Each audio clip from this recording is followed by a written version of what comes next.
Hoje nós vamos falar em Efésios, capítulo 2, do 1 ao 10. Se quiserem abrir.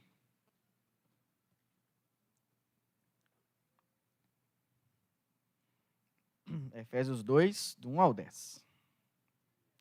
Antes de ler, queria fazer uma pergunta. Não sei se vocês já viram. Alguém já viu um filme bem antigo mesmo, chamado Sexto Sentido? Quem já viu? Já viu Egg? Vocês já viram? Então vocês lembram do final, não lembram? No final teve o que eles chamam de plot twist, aquela reviravolta. Para quem não viu, vou dar spoiler. Mas não tem problema não, que o filme é muito antigo. O que acontece? Nesse filme, nós temos uma criança. E essa criança ela é um pouco diferente. Essa criança ela vê fantasma. Todo lugar que ela vai tem gente morta para ela ver. Todo canto que ela vai tem um fantasma. Então, um dia, para ajudar ela, aparece um cara, um homem que é psicólogo infantil. Ele vai ajudar esse menino. E a trama do filme é essa. Esse cara que vai ajudar esse menino, só que esse cara também enfrenta vários problemas. Problemas em casa, no casamento. E a história vai se desenvolvendo e o menino vai vendo fantasma e o cara tentando ajudar. Chega no final do filme, aí vem a reviravolta. O psicólogo que estava ajudando o menino era um dos fantasmas. Ele também estava morto. E não sabia que estava morto. Então, no final do filme, ele descobre que ele mesmo era um dos fantasmas que assombrava o menino. E o filme é muito bacana, muito interessante. Quem não viu, vê que é muito bom. E pensando na gente hoje, colocando no lugar daquele psicólogo infantil. Pensa quão terrível é. Você está andando por aí sem saber que você está morto. Pensa, misericórdia. Quantas e quantas pessoas nesse mundo andam por aí sem saber que estão mortas espiritualmente? E o que é pior, quantas e quantas pessoas que já não estão mais mortas, que estão vivas, mas vivem como se estivessem mortas? Quantas e quantas pessoas que o Senhor já revivificou, mas continua sobrevivendo, levando a vida, como se ainda fosse morto. É como se você estivesse preso, o Senhor vai lá e paga a sua fiança e te tira da cadeia, você sai da cadeia, mas você não quer tirar a roupa de presidiário. Não, está tão bonito esse laranja aqui, para que eu vou tirar? Misericórdia. Terrível situação. É um pouco do que eu quero falar com vocês hoje, no capítulo 2 de Efésios. Vamos ler o texto? Já abriram comigo? Efésios 2, do 1 ao 10. Diz assim: Ele vos deu vida, estando vós mortos nos vossos delitos e pecados, nos quais andastes outrora, segundo o curso deste mundo, segundo o príncipe da potestade do ar, do espírito que agora atua nos filhos da desobediência, entre os quais também todos nós andamos outrora, segundo as inclinações da nossa carne, fazendo a vontade da carne e dos pensamentos, e éramos por natureza filhos da ira, como também os demais. Mas Deus, sendo rico em misericórdia, por causa do grande amor com que nos amou, e estando nós mortos em nossos delitos e pecados, nos deu vida juntamente com Cristo. Pela graça sois salvos. E juntamente com Ele, nos ressuscitou, e nos fez assentar nos lugares celestiais em Cristo, para mostrar nos séculos vindouros a suprema riqueza da sua graça, em bondade para conosco em Cristo Jesus, porque pela graça sois salvos, mediante a fé. Isso não vem de vós, é dom de Deus, não de obras, para que ninguém se glorie, pois somos feitura dele, criados em Cristo Jesus, para boas obras, as quais Deus, de antemão, preparou para que andássemos nela. Então, esse é o texto que nós vemos Paulo falando aos Efésios, e Efésios é um primor, uma das cartas mais importantes que Paulo escreveu. Efésios ela é uma mini teologia sistemática, é um resumo da carta de Romanos, e a irmã gêmea da carta aos Colossenses. Aqui a gente vê Paulo, assim, de forma magistral, unindo teologia e prática, unindo o que alimenta a nossa mente com o que alimenta o nosso coração. É a pregação da palavra, mas de maneira bem prática, para a gente viver no nosso dia a dia. É Paulo chamando as pessoas a viverem o evangelho, a terem uma vida de teologia, uma vida de conhecimento bíblico, mas que esse conhecimento bíblico, essa teologia, ela se converta em mudança na vida prática, que ela se converta em transformação de vida. Para essas pessoas que antes estavam mortas, não vivam mais como morto, viva como gente viva, como gente que foi revivificado por Cristo. Esse é um pouco do trama de Efésios. E no capítulo 1, a gente tem a sistematização do plano da salvação. capítulo anterior a esse, que a gente leu o capítulo 1, a gente vê o Deus glorioso, seus feitos redentores e as implicações dessas realidades na vida da igreja. Então, nós vemos do capítulo 3 ao 6, do primeiro capítulo, essa relação da obra da Trindade na salvação do homem. Então, nós vemos que o Deus Pai, ele propõe a salvação. Nós vemos lá no capítulo 1, do verso 3 ao 6. O Deus Filho, Jesus Cristo, ele vem, morre no nosso lugar, paga o preço, ele nos redime. E o Deus Espírito, do verso 3 ao 14, que opera a salvação no coração do homem. Então, ele opera essa salvação no nosso coração e nos sela como propriedade exclusiva do Senhor. Essa é a proposta do capítulo 1. Então, Paulo encerra o capítulo 1 orando pela igreja, pedindo a Deus que derrame bênção sobre ela. Então, a gente chega no capítulo 2, que foi o que a gente leu. No capítulo 2, nós temos algumas propostas, que é o que eu quero trabalhar com vocês hoje. Três propostas. A resposta para 3 perguntas. Nós estávamos mortos, estávamos perdidos, como Paulo falou. Estávamos lá, por causa dos nossos delitos e pecados, todos estávamos mortos. Não importa, todos estávamos mortos. Então, Deus Pai, ele planeja essa salvação antes da fundação do mundo. Ele nos elege na eternidade. Antes mesmo de criar o mundo, Deus já tinha eleito aqueles aos quais ele salvaria. Então, ele envia seu filho para morrer na cruz, para pagar esse preço, para adquirir essa salvação, garantir essa salvação para os eleitos. E então, após que o filho morre, ressuscita e é glorificado, é assunto aos céus, ele envia o Espírito, que vai operar no coração do homem essa obra maravilhosa. A ação do Espírito Santo nos convencer da justiça, do pecado e do juízo. Então, é ele que opera, é ele que nos converte, é ele que mostra o quão necessitados nós somos do perdão de Deus. Mas isso gera algumas perguntas que eu quero tratar com vocês hoje. De onde que Deus nos salva? Onde nós estávamos, que a gente precisávamos ser salvos? Quem nós somos sem Cristo? Outra pergunta, por que Deus nos salvou? Qual motivo? Por que Deus nos salva? Quem nós somos? Qual é a nossa nova identidade em Cristo? E a última pergunta, para que Deus nos salvou? Qual é o propósito dessa salvação? Quem nós seremos em Cristo? Esse é o propósito do sermão de hoje, que eu preparei para a gente poder trabalhar. E o primeiro ponto que a gente vai trabalhar dos versículos 1 a 3, do capítulo 2 que a gente leu. De onde Deus nos salvou? Nos versos 1 a 3, Paulo deixa claro que o problema do homem não é apenas estar em desarmonia com a natureza. O homem, ele não está apenas tendo problemas relacionais, o homem não tem problemas apenas com ele mesmo, apenas problemas familiares ou problemas de relacionamento com o próximo ou com o mundo. O homem está morto. O homem está completamente destituído da glória de Deus. Está completamente separado. Não tem chance.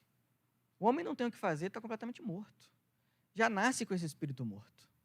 Não tem o que a gente faça. E essa morte que nos assola é uma morte universal. Paulo deixa claro que todos estavam mortos. Não importa se era judeu ou se era grego. Todos estávamos mortos. Lá no Salmo 51, versículo 5, diz assim: eu nasci na iniquidade, e em pecado me concebeu minha mãe. Em Romanos, capítulo 3, verso 23, diz assim: pois todos pecaram e carecem da glória de Deus. Essa era a nossa situação. E essa morte, ela não é apenas simbólica, porém ela é espiritual. E em certo momento ela é física, porque o Senhor disse que todo aquele que pecar certamente morreria. Adão e Eva pecaram e não morreram na mesma hora. Não fisicamente, mas espiritualmente. E depois de um tempo morreram fisicamente também. Assim somos todos nós. Nascemos, temos um corpo vivo, mas o espírito está morto. Mas em dado momento, sendo jovem, sendo velho, não importa, chegaremos a morrer. A morte nos alcançará. O Senhor determinou todos os dias de nossas vidas. E é uma certeza que a gente tem que se o Senhor não voltar antes, todos nós morreremos. Então, esse é o estado do homem natural, do homem sem o Espírito Santo, do homem não regenerado, aquele que não encontrou a Cristo. Ele está morto. Eu queria abrir um parêntese, que eu queria tratar com vocês, no seguinte. Essa morte, ela não quer dizer que esse homem morto não pode fazer nada de bom. Não é isso. Esse homem mesmo morto, ele tem lapsos. Né, porque o que a gente chama de imago Dei, que é a imagem de Deus, nós somos criados à imagem de Deus. E certos atributos de Deus, ele comunicou a nós. Então, a gente não perde completamente todos esses atributos na queda. ainda permanecem alguns atributos de Deus. E pela misericórdia dele, pela sua graça, a gente chama na teologia de graça comum, ele derrama esses atributos sobre a humanidade para que a gente não viva num completo caos. Porque se a gente não fosse pela misericórdia do Senhor, a gente viveria a barbárie. Não ia ter como viver em sociedade. Seríamos piores do que animais. Mas o Senhor ele ainda conserva certo traço da personalidade dele em nós, certas porções da sua graça, mesmo nesse homem morto. É o que nos garante poder viver em sociedade, é o que nos garante poder ter certo consolo aqui nessa terra, mesmo sem Jesus. Então, uma pessoa não regenerada, ela pode ser um bom cidadão, um bom pai, uma boa mãe, um bom filho.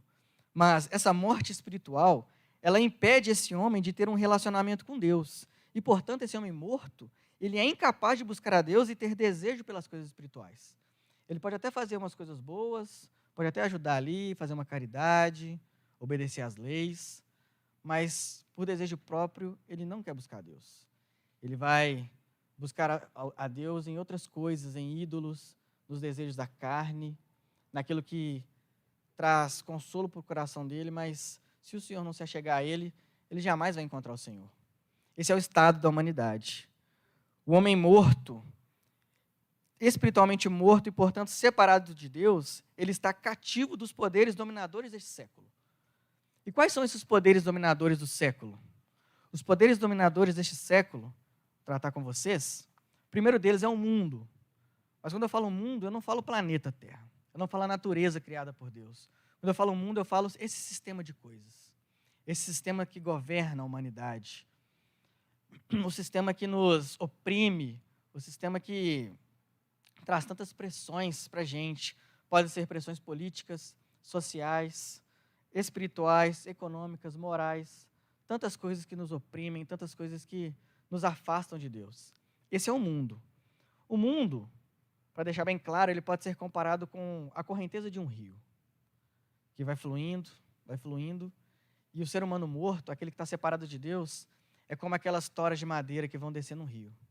Estão lá, só indo, rio abaixo, sem poder fazer nada. Está descendo como um tronco de árvore, que desce rio abaixo, sem ter como, sem ter braço, para poder alcançar a margem. Esse é um homem morto, descendo o rio, segundo as pressões mundanas, segundo as opressões do mundo. Esse é um mundo que nos oprime, é um mundo que vai levando a humanidade cada vez mais para o buraco. O segundo poder que nos assola é o diabo. O texto fala, né, o espírito que atua nos filhos da desobediência. Esse é o inimigo das nossas almas, Satanás, o acusador. Aquele que, desde Adão e Eva, desde o Éden, tudo que ele faz é tentar separar o homem de Deus, tentar estragar o relacionamento que o homem tem com Deus, tentar destruir tudo que o Senhor fez. Esse é o inimigo das nossas almas, aquele que é o pai da mentira, está à espreita o tempo todo, tentando nos enganar, tentando nos acusar, tentando nos amedrontar, apontando o dedo na nossa cara e falando que a gente não merece nada. Quem que você pensa que você é para Deus te amar? Esse é Satanás. A gente vê ali no Instagram, muito famoso, que fala que Satanás, ele sabe o seu nome, mas te chama pelo seu pecado. Mas Deus sabe o seu pecado e te chama pelo seu nome. Esse é Satanás. Está mais interessado em falar mentiras para você. Tudo que ele pensa, o tempo todo. Maquinando mentiras na sua cabeça. E o último poder que domina a nossa natureza caída é a carne. A carne é a própria natureza caída. Quando o apóstolo Paulo fala da carne, ele não está falando da matéria, do corpo físico. Não é isso. Paulo não tem um pensamento platônico onde o corpo é mau e o espírito é bom. Não é isso. A carne é a nossa própria natureza caída. É a tendência que nós temos pelo pecado. É o nosso coração que não deseja mais a Deus. Deseja somente fazer o mal. Lá em Romanos, capítulo 7, Paulo fala. Romanos, capítulo 7, verso 21, fala assim: assim eu sei que o que acontece comigo é isso. Quando eu quero fazer o que é bom, só consigo fazer o que é mal. Essa é a inclinação da nossa carne. Esse é o estado do nosso coração. Coração caído, pecaminoso. Que mesmo que você quer fazer o bem, você não consegue. O bem que você quer fazer, você não faz. Mas o mal que você não quer, Isso sim você faz. Que miserável homem que nós somos. Quem vai nos livrar do corpo dessa morte? Lembrei do teatro. A Samara lembramos do teatro agora. Então, nesses primeiros 3 versículos, nós encontramos o que o pecado causou na humanidade. Toda a desgraça, toda a desolação, tudo aquilo que nos destituiu da glória de Deus e nos afastou dele. Porém, não acaba aí o texto. Nós vemos a partir do versículo 4, o Senhor que entra na história e nos revivifica. Ele nos traz a vida, nos dá a vida de novo. Então, a partir do verso 4, nós vamos ver por que Deus nos salvou. Que é o segundo ponto.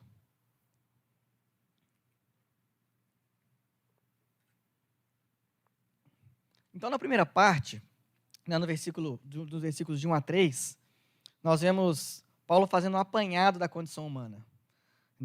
Da condição humana sem Cristo.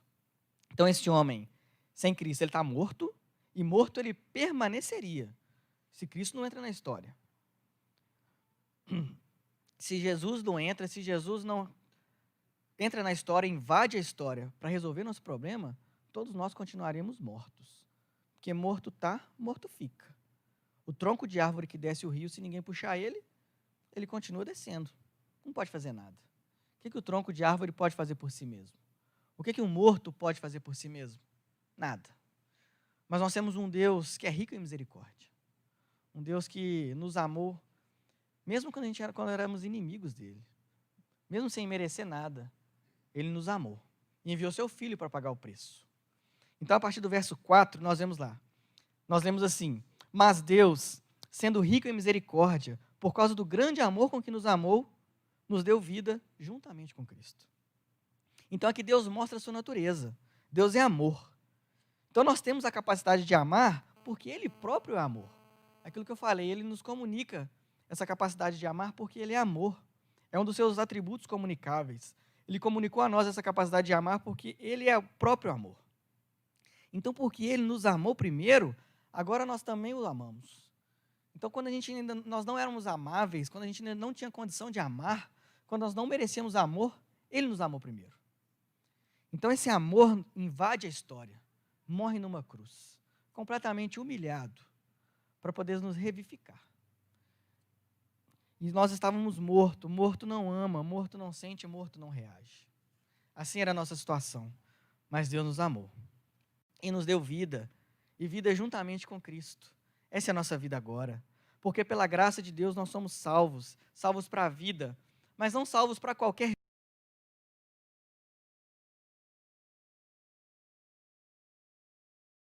antes mortos, agora ressuscitados, ressuscitados com Cristo. Essa é a nossa posição. Não mais morto, não mais um tronco de árvore que desce o rio, não mais escravo de Satanás, não mais escravos dos pensamentos pecaminosos, da nossa própria carne, não mais escravos do mundo, mas agora vivos e vivos com Cristo. Essa é a posição que Paulo mostra para a gente no capítulo 2 de Efésios. Nós já não mais vivemos segundo o curso do mundo, ou segundo as inclinações da nossa própria carne, e também não somos prisioneiros de Satanás. Em Cristo nós temos vida plena, pois Deus nos ressuscitou e nos fez assentar nos lugares celestiais com Cristo Jesus. Nossa nova posição. Nós somos salvos para viver eternamente com Ele, e essa eternidade começa agora. Não começa só quando Ele voltar, não começa só quando Ele morrer. Ela começa agora, porque nós nascemos de novo. E não, como Jesus disse para Nicodemos, nós não nascemos pelo desejo do homem, mas nós nascemos frutos do Espírito Santo. O Espírito que nos fez nascer de novo. Nós não entramos de novo na barriga da nossa mãe e saímos dela. Não. Nós nascemos de novo segundo o Espírito Santo. E segundo o Espírito Santo, nós somos selados como propriedade exclusiva do Senhor. E selados por Ele, nós permaneceremos nele. Porque a nossa salvação Ele garante. Porque a salvação não é nossa, nós nunca tivemos. A salvação é dele, é tudo por ele, é tudo para ele, para a glória dele. Então nós podemos descansar, parar de tentar merecer aquilo que nós não merecemos, o que não foi nos dado de graça. Nós temos que desfrutar dessa vida eterna que já começou, desfrutar dessa vida eterna que nós já temos, não é que nós teremos, nós já temos a vida eterna, e já podemos usufruir dela agora. Nós somos chamados para a vida, para viver com Cristo, para assentarmos nos lugares celestiais junto com Ele. para que a nossa vida glorifique o nome dele. Você lembre que tudo tem a ver com ele e nada a ver conosco. Até a nossa salvação é para glorificar o nome dele, e não o nosso próprio. É para que a gente, não é por nossas obras, como diz o texto, para que a gente se glorie. É por ele, é pela obra dele. É para glorificar o nome dele.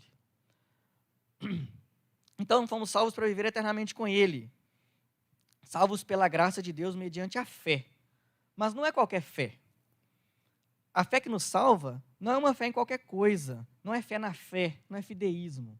A fé que nos salva não é fé na religião, não é fé nas pessoas, não é fé no pastor, não é fé no bispo, não é fé no papa. Não é fé em nada disso. Não é fé nas obras. A fé que nos salva é a fé em Cristo. A fé que nos salva é a fé no Evangelho. A fé que nos salva é a fé de ter a certeza de que Jesus nasceu, morreu e ressuscitou. Está sentado à destra do Pai. E que um dia ele voltará para nos buscar. Essa é a fé que nos salva. E a fé que nos salva é a fé que nós nem mesmo temos, é a fé que Deus nos dá. Se dependesse da gente, nem ela a gente teria. Deus nos dá essa fé de graça. A fé que nos salva é a fé no sacrifício de Cristo. É a fé no nosso Senhor e Salvador, Jesus Cristo. E tal fé não vem de nós mesmos, é dom de Deus, é dom gratuito dele. Como o próprio Jesus diz no Evangelho de João, capítulo 6, verso 44. Ninguém pode vir a mim se o Pai que me enviou não o trouxer. Então, nem a fé que a gente tem no Cristo é nossa. Nós não podemos nos gloriar dela. Não podemos chegar no incrédulo e falar assim, que isso, cara? Como é que você não crê em Cristo? Olha, a Bíblia é tão clara, os sinais estão claros. Jesus está voltando, olha como é que o mundo está. Como é que você não pode ver? Não fale isso, porque você também não viu. Como Jesus disse para Pedro, quando perguntou quem ele era, e Pedro falou que ele era o Messias, filho de Deus vivo. Falou, muito bem, mas não pense que você está sabendo disso por sua própria conta, não. Foi o meu Pai que te revelou. Então, se você tem fé no Cristo, foi porque o próprio Deus te chamou a essa fé. A nossa fé não é obra nossa. A nossa fé não é porque a gente é mais inteligente, porque a gente é mais bonzinho, porque a gente estudou mais. Ah, não, eu tenho fé porque eu leio a Bíblia todo dia. Não. A nossa fé é porque o próprio Espírito Santo iluminou o nosso coração, abriu os nossos olhos, como ele fez com Paulo, tirou as escamas dos nossos olhos e a gente pôde ver a glória de Deus, ver a glória de Cristo, como unigênito do Pai. É assim que a gente obtém a fé, de graça, porque ele nos dá. Essa é a fé que salva, a verdadeira fé.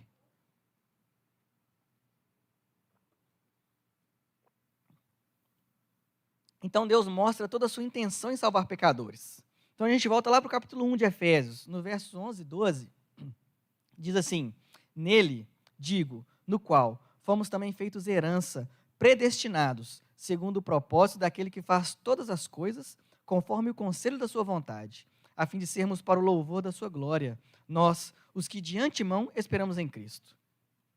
Então a graça de Deus derramada em nós, por meio de Cristo, é para glorificarmos o seu santo nome. Tanto agora, como eu falei, a vida eterna começa agora, como nos séculos vindouros, como por toda a eternidade. Vamos glorificar a Deus por todos os séculos vindouros, quando encontrarmos com Ele na glória. Que maravilha. Pensa, às vezes a gente passa dias e dias, meses, anos, sem pensar em como vai ser glorioso estar na presença do Senhor. A gente vive aqui pensando que a vida é aqui, é agora, vamos ganhar dinheiro, vamos trabalhar, vamos casar, ter filho, ou não vamos ter, vamos aproveitar a vida, mas esquecemos que a verdadeira vida é no Senhor. A verdadeira vida é uma eternidade com Ele, onde seremos surpreendidos por Ele todo dia. Uma eternidade que não vai cansar, uma eternidade que não vai ser monótona.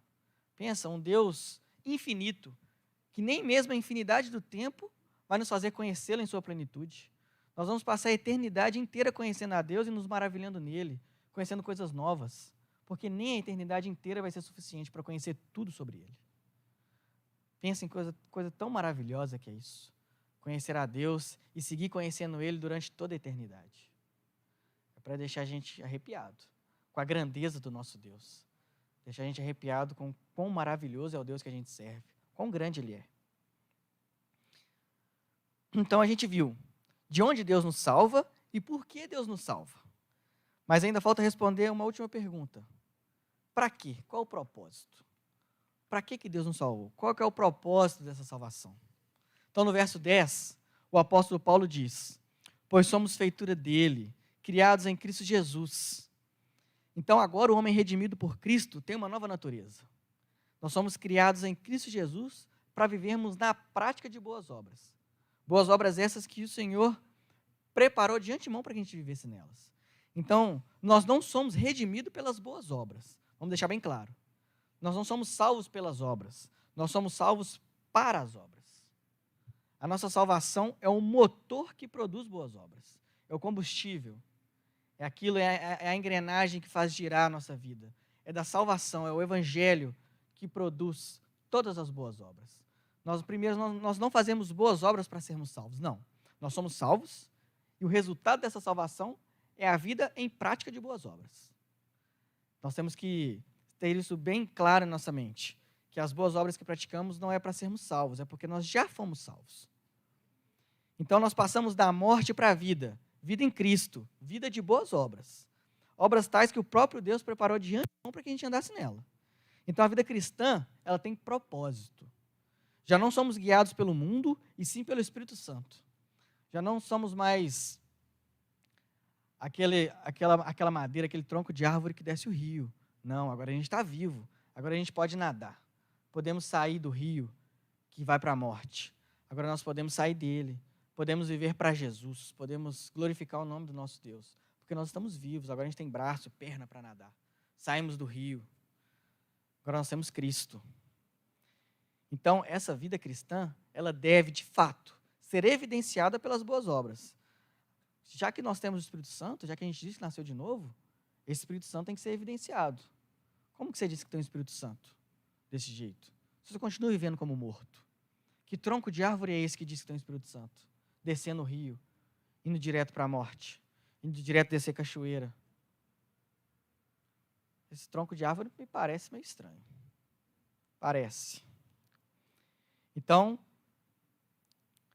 aqui o Senhor deixa claro qual é o propósito da vida cristã. Paulo demonstra aqui que nós somos regenerados pelo Espírito Santo que agora habita em nós, porque nós somos feitura dele. Paulo demonstra que nós não levamos nada a Deus para que ele tenha algum débito conosco. Não fomos salvos pelas boas obras, já deixei claro. A salvação é uma obra total e exclusiva de Deus, pois pela graça sois salvos.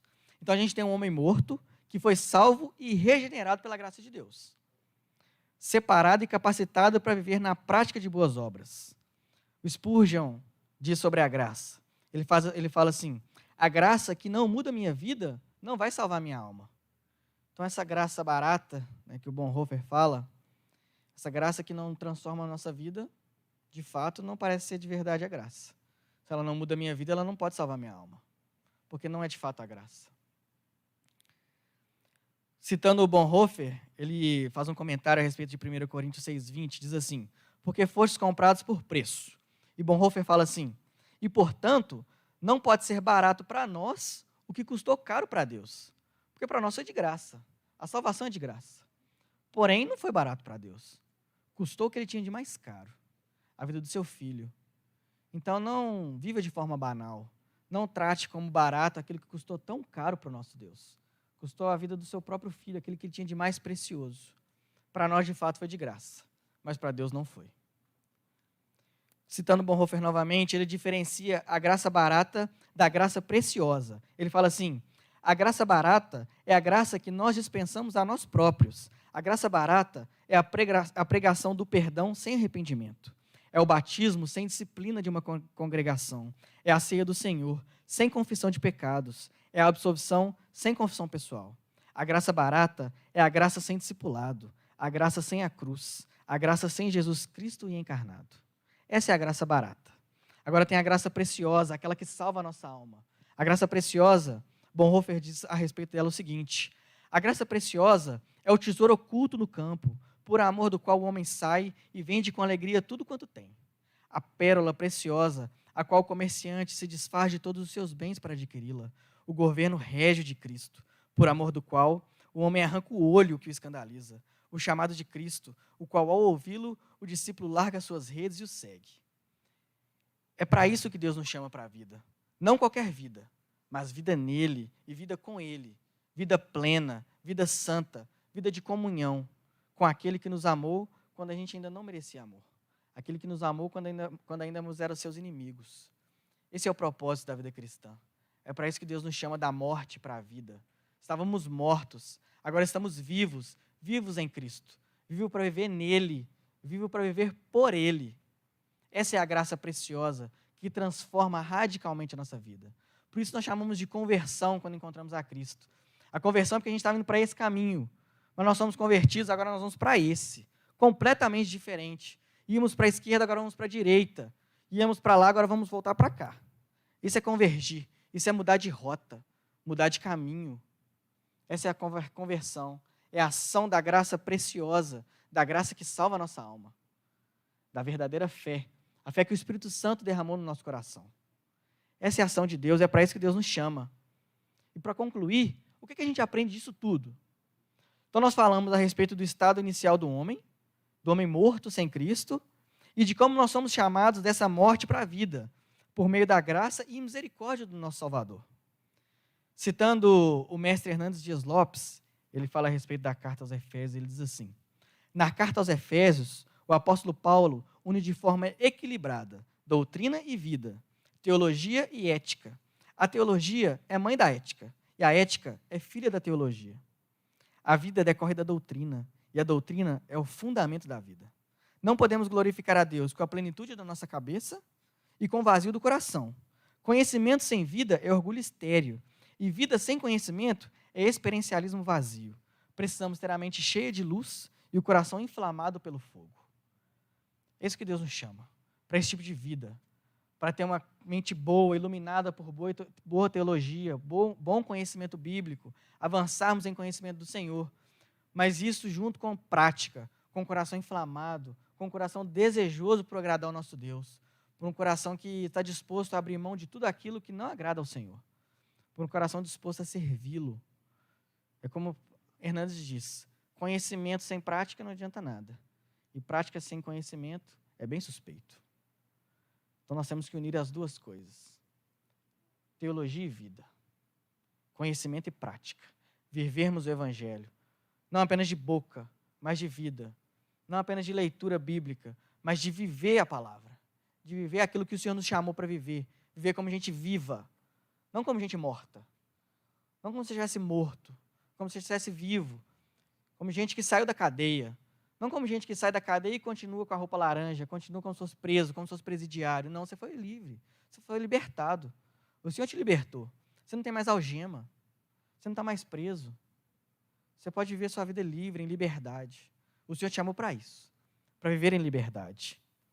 Então, enquanto descrente, enquanto um homem natural, que não conhece a Cristo, ele vive segundo o curso deste mundo, o crente anda nas boas obras essas que o Senhor preparou de antemão para que a gente andasse nela, como a gente leu no texto. Isso quer dizer que Deus tem um plano para a nossa vida, e que podemos realizar em vida, podemos realizar agora, esse plano que o próprio Deus traçou para nós. E eu queria orar para você que talvez você entrou aqui e nem sabia que estava morto. Talvez você entrou aqui e está que nem aquele psicólogo do filme do Sexto Sentido, andando por aí, querendo fazer as coisas, mas nem sabia que estava morto. E agora você se tocou. Poxa, eu estava morto. Você viu o final do filme? Eu era um dos fantasmas, misericórdia. Eu quero essa vida. Eu quero esse Jesus que me tira da morte e me leva para a vida. Eu quero encontrar o meu Salvador. Eu queria orar por você. Mas eu queria orar também por você que já está vivo, o Espírito Santo já te alcançou, já entregou sua vida a Cristo, já é crente no Senhor, mas andava como morto. É crente no Senhor, mas vivia por aí com o uniforme do sistema prisional. Crente, mas que só sobrevivia, não vivia.